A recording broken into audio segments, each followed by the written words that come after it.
We take this oath to do no harm, and I feel like the law is forcing me to not practice that oath. I think there's a misconception about what abortion is. Many people think that it only applies to women seeking an abortion at an abortion clinic. In reality, abortion care includes terminating any pregnancy before viability for any reason. Abortion bans and maternal health are really so closely intertwined, I think, in a way that the majority of Americans don't see or understand.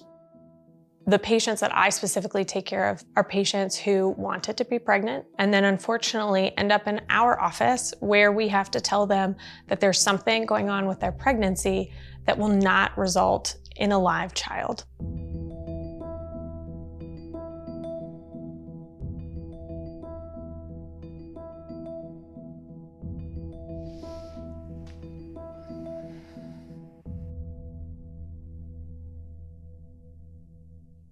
A person who performs or attempts to perform an abortion commits the offense of criminal abortion.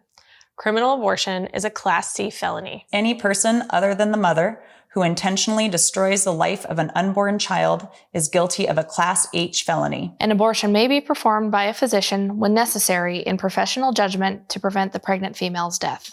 When I first read the law, I interpreted the law as meaning there are exceptions for preventing maternal death, rape, and incest. When you actually read the law, it says that they are affirmative defenses, which means that those are not exceptions.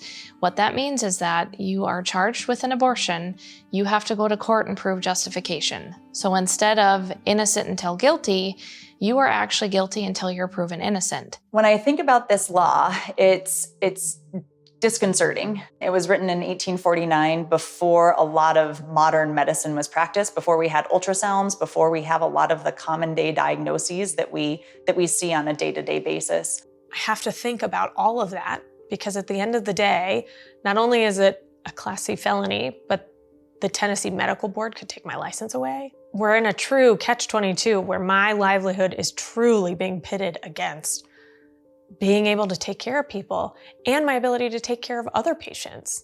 Because if I'm in jail or have a felony or don't have a medical license, I can do no good for anyone. In the state of Colorado, abortion access is protected compared to much of the rest of the country.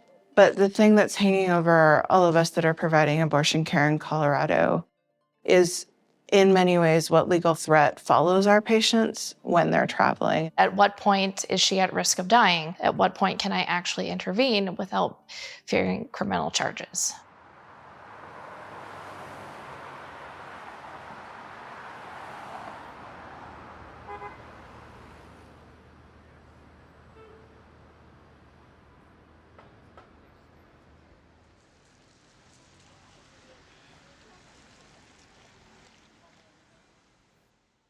One of the cases that I did right before Dobbs was a patient who had been transferred to me because she was bleeding. She was 19 weeks pregnant. And by the time she got to us, she lost a significant amount of blood. There was no time for me to stop and call a lawyer and make sure what I was doing was legal. I made a decision because she was going to bleed out in front of me otherwise. We had a patient recently whose fetus had a diagnosis of anencephaly, meaning that sort of the top part of the fetus's skull had not formed.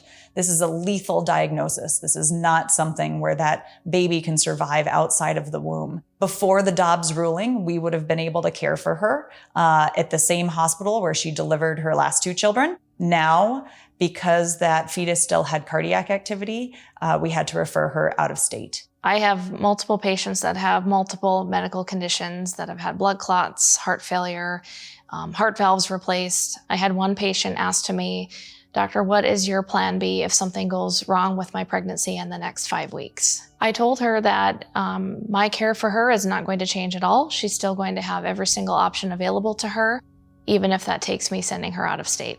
We're really, truly seeing people from everywhere. People that have dangerous complications with the placenta that mean that they are bleeding regularly, bleeding heavily, but because they are not dying yet, which I cannot believe.